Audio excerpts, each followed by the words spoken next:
लेकिन इन सबके बीच यूक्रेन के राष्ट्रपति व्लादिमीर ज़ेलेंस्की ने एक सनसनीखेज बयान देकर पूरी दुनिया को हैरत में डाल दिया। उन्होंने इस साजिश के पीछे रूसी राष्ट्रपति पुतिन को ही जिम्मेदार ठहरा दिया और यह दलील दी कि कारोबारी रोमन अब्रामोविच ने रूसी हमले को रुकवाने में मदद के लिए यूक्रेन की अपील को मान लिया था। यही नहीं, उन्होंने युद्ध के बाद यूक्रेन को फिर से खड़ा करने में मदद करने का भी भरोसा दिया था और इसी वजह से वो पुतिन की आंखों में खटकने लगे थे। ये बात भी सामने आई कि रोमन अब्रामोविच ने ही ज़ेलेंस्की की एक चिट्ठी पुतिन को सौंपी थी, जिसमें ज़ेलेंस्की ने लिखा था कि यूक्रेन पीछे नहीं हटेगा। ज़ेलेंस्की की चिट्ठी पढ़कर पुतिन ऐसे भड़के कि उन्होंने गुस्से में यूक्रेन को तबाह करने की धमकी दे डाली। पुतिन को यह चिट्ठी इसलिए पसंद नहीं आई क्योंकि रूस की सेना अब भी यूक्रेन में जीत हासिल नहीं कर सकी है और कई शहरों में रूसी सेना को पीछे तक हटना पड़ा है। हालांकि जहर देने की इस साजिश को रूस के इतिहास से भी जोड़कर देखा जा रहा है, क्योंकि इसी तरह जहर देकर कई लोगों को रूस खामोश कर चुका है। वैसे कहा जाता है कि रूस में ऐसे खतरनाक जहर पर काम 1920 के दशक से शुरू हो गया और इस वक्त रूस के 3 जहर सबसे ज्यादा चर्चा में। उनमें पहला है डायोक्सिन, दूसरा पोलोनियम 210 और तीसरा नोविचोक, जो पुतिन के विरोधी एलेक्सी नावल्नी को दिया गया। साल 2018 में रूस के एक जासूस सर्गेई स्क्रिपाल और उनकी बेटी यूलिया को ब्रिटेन में जहर देकर मार दिया गया। आरोप लगा कि ये हत्याएं रूसी राष्ट्रपति पुतिन के इशारे पर की गई थी। इससे पहले रूस के एक जासूस अलेक्जेंडर लिट्विनेंको को भी 2006 में चाय में पोलोनियम 210 जहर देकर खामोश कर दिया गया था, जबकि रूस की सरकार की आलोचना करने वाले पत्रकार व्लादिमीर कारा-मुर्जा को 2 बार जहर दिया गया। पहले उन्हें 2015 फिर 2017 में जहर दिए जाने की बात सामने आई थी। जहर की वजह से उनकी किडनी फेल हो गई, वो कोमा में चले गए। साल 2020 में रूसी राष्ट्रपति पुतिन के विरोधी एलेक्सी नावल्नी को भी इसी तरह जहर देकर मारने की कोशिश की गई थी। इस बीच खतरे से बचने के लिए रूसी राष्ट्रपति व्लादिमीर पुतिन ने अब बॉडी डबल का इस्तेमाल करना शुरू कर दिया। ऐसा इसलिए क्योंकि यूक्रेन पर हमले के बाद से ही अमेरिका समेत यूरोप के ज्यादातर देश पुतिन के खिलाफ खड़े हो गए और उन्हें सत्ता से बेदखल करने के साथ जान से मारने तक की साजिश रची जा रही है। दावा तो यह भी है कि पुतिन को मारने के लिए सुपारी तक दे दी गई है। यही नहीं, यूक्रेन पर हमले के बाद से ही पुतिन का रूस में भी विरोध बढ़ता जा रहा है, यहां तक कि उन्हें जहर देकर मारने की साजिश तक रची जा रही है। यही वजह है कि आने वाले खतरे से बचने के लिए पुतिन ने बॉडी डबल का इस्तेमाल करना शुरू कर दिया है। मतलब यह कि अब रूस में एक नहीं बल्कि कई पुतिन घूम रहे हैं और उनमें यह फर्क कर पाना मुश्किल है कि असली पुतिन कौन है और बॉडी डबल कौन, क्योंकि यूक्रेन पर हमला करने के बाद अमेरिका के एक सांसद से लेकर रूसी कारोबारी तक ने उनकी जान लेने और उनके नाम की सुपारी देने का ऐलान कर दिया था। तभी से खतरे को भांपते हुए पुतिन ने अपनी हिफाजत के लिए बॉडी डबल और हमशक्ल का सहारा लेना शुरू कर दिया, ताकि किसी भी सूरत में दुश्मन उन तक पहुंच न पाए।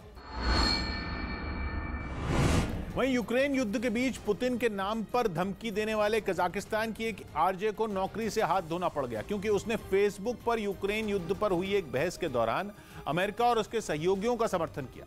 आरोप है कि बहस बढ़ने पर उसने पुतिन का नाम लेकर एक शख्स को डराने की कोशिश की और उसे चेतावनी दी कि ज्यादा बोलने पर वो अंकल वोवा से कहकर कजाकिस्तान पर हमला करवा देगी। असल में पुतिन के समर्थक उनके लिए इस नाम का इस्तेमाल करते हैं।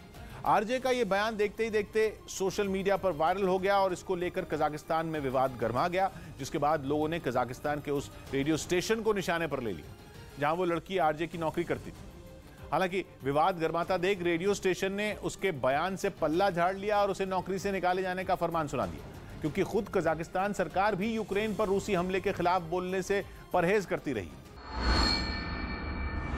तो यूरोप के बाद जंग का नया केंद्र आर्कटिक सर्कल हो सकता है। यह वो महाद्वीप है जहां तेजी से रूस की सेनाओं की तैनाती बढ़ रही है। नेटो की नजर पहले से आर्कटिक पर है। बर्फ से घिरे आर्कटिक पर अब तक की सबसे बड़ी जंग छिड़ने के पूरे आसार बनते दिख रहे हैं।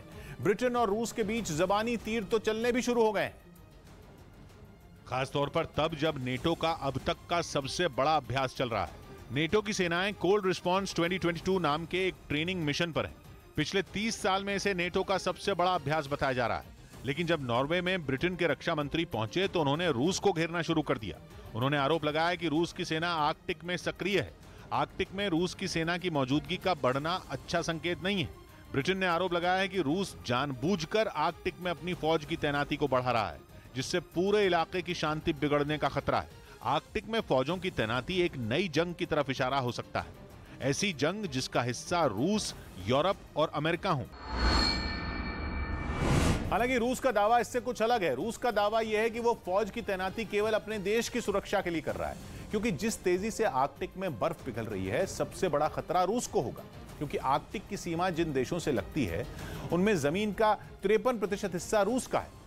सबसे बड़ी सीमा होने की वजह से सबसे बड़ा खतरा भी है। मतलब यह कि अगर बर्फ तेजी से पिघलती है तो रूस की सीमा के पास वाले इलाकों में भारी तबाही हो सकती है। इसलिए रूस का कहना है कि वो आर्कटिक में अपनी सेना की तैनाती केवल इसलिए कर रहा है ताकि अगर कोई मुसीबत आई तो वो खुद अपनी सुरक्षा कर सके। रूस के इस दावे में दम हो सकता है, लेकिन इसके लिए रूस ने एंटी शिप और एंटी एयरक्राफ्ट मिसाइलें तक तैनात कर दी हैं। दुनिया की सबसे खतरनाक हाइपरसोनिक मिसाइल किंजल को भी तैनात कर दिया है।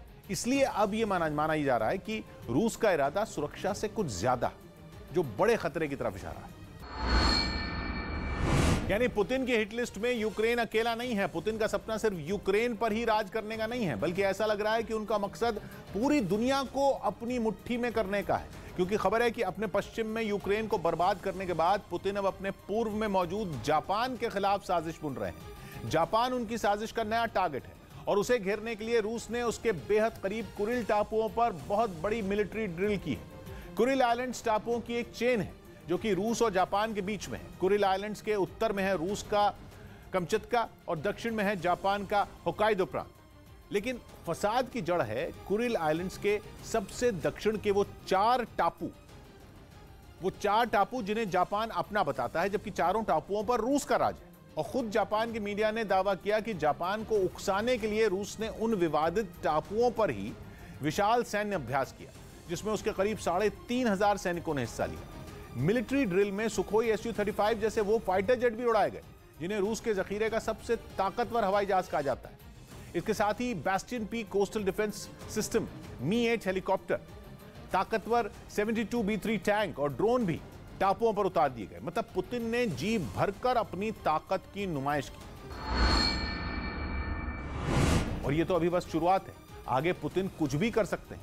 ऐसा इसलिए कहा जा रहा है क्योंकि विवादित कुरिल टापुओं पर पुतिन की स्ट्रैटेजी बिल्कुल वैसी नजर आ रही है जैसी यूक्रेन पर धावा बोलने से पहले थी। यूक्रेन पर हमला करने से कई महीने पहले भी पुतिन ने उसके बॉर्डर पर अपने 1 लाख सैनिकों की फौज खड़ी कर दी थी और रूस की सेना वहां मिलिट्री ड्रिल भी करती थी। कुरिल टापुओं पर रूस की इस मिलिट्री ड्रिल की टाइमिंग भी अहम है, क्योंकि यह तब हुई जब पिछले हफ्ते 21 मार्च को ही रूस ने जापान से चल रही शांति वार्ता रोक दी थी। असल में यूक्रेन युद्ध की वजह से जापान ने रूस पर कई प्रतिबंध लगाए हैं, जिनसे रूस ऐसा भड़का कि उसने जापान से बातचीत ही रोकी और अब कुरिल टापुओं पर सैन्य अभ्यास करके जापान की दुखती रग भी दबा दी। बल्कि रूस काफी वक्त से कुरिल आइलैंड्स पर अपनी सैन्य ताकत बढ़ा रहा है। अभी दिसंबर में ही रूस ने कुरिल आइलैंड्स के पास अपने